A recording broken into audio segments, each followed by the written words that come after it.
Ration கார்டுக்கு பொங்கலுக்கு பணம் 1000 கேக்குறாங்க. ஜனங்களுக்கெல்லாம் தூண்டி விட்டு 1000 கொடுக்க சொல்லி கேக்குறாங்க. ஒரு கார்டுக்கு 12,000, 5 வருஷத்துக்கு 60,000 ஒரு கார்டு கொடுக்கறாங்க இந்த கவர்மெண்ட். இப்போதைக்கு இருக்கிற அரசாங்கம் கல்லோ மண்ணோ இல்லாத அரிசி எல்லா ரேஷன் கடையிலும் விநியோகம் பண்றாங்க. பொம்பளைகளுக்கு இலவச பஸ். எப்படி இருந்தாலும் ஒரு பொம்பளை வேலைக்கு போற பொம்பளைங்க 1500 இருந்து 1200 இருந்து 1500 வரைக்கும் மிச்சம் வச்சு ஒரு வீட்டு வாடகை கட்டுறாங்க. பள்ளி குழந்தைகள் தொடக்க கல்விகளுக்கு காலை சிற்றுண்டி அது கொடுக்கறாங்க. சத்துணவு என்ன வேணாலும் கால் ரசிப்பு மாசம் ஒவ்வொரு குழந்தையும் பள்ளிக்கூடத்துல படிக்கிற குழந்தைக்கு 1000 ரூபாய் கொடுக்கறாங்க. பயங்கரமான ஒரு திட்டம். போன ஆட்சிக்கு விட பயங்கரமான திட்டத்தை கொண்டு வந்து கொடுத்திருக்கிறார். இப்போ எங்கோ இருந்து வந்து நீ வயிறு வளர்க்கிற தமிழ்நாட்டுல வந்துட்டு தமிழ்நாட்டு மக்களோட வரி பணத்தை நீ வயிறு வளர்த்திட்டு தமிழ்நாடு மக்கள் மட்டும் எதிரி தமிழ்நாடு வரி பணம் மட்டும் வயிறு வளர்த்துறதுக்காகுமா?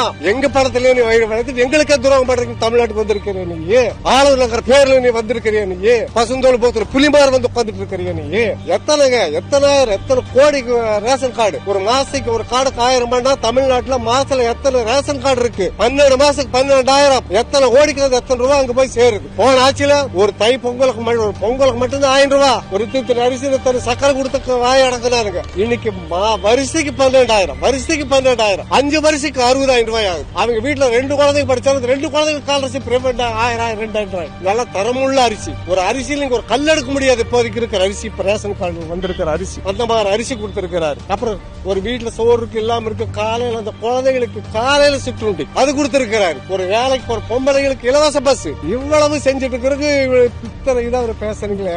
சிந்திக்கோணுங்க. தமிழ்நாட்டு ஜனங்க சிந்திக்கோணும். நம்ம நாட்டுக்கு முதல் யார் நல்லது பண்றோம் அதை நினைச்சு பார்க்கணும். எல்லா தமிழரும் நினைச்சு பார்க்கணும். அதே எல்லா ஸ்டேட்டுக்கும் பணம் கொடுக்கும்போது தமிழ்நாட்டுக்கு மட்டும் பண்டு கொடுக்க மாட்டேங்கிற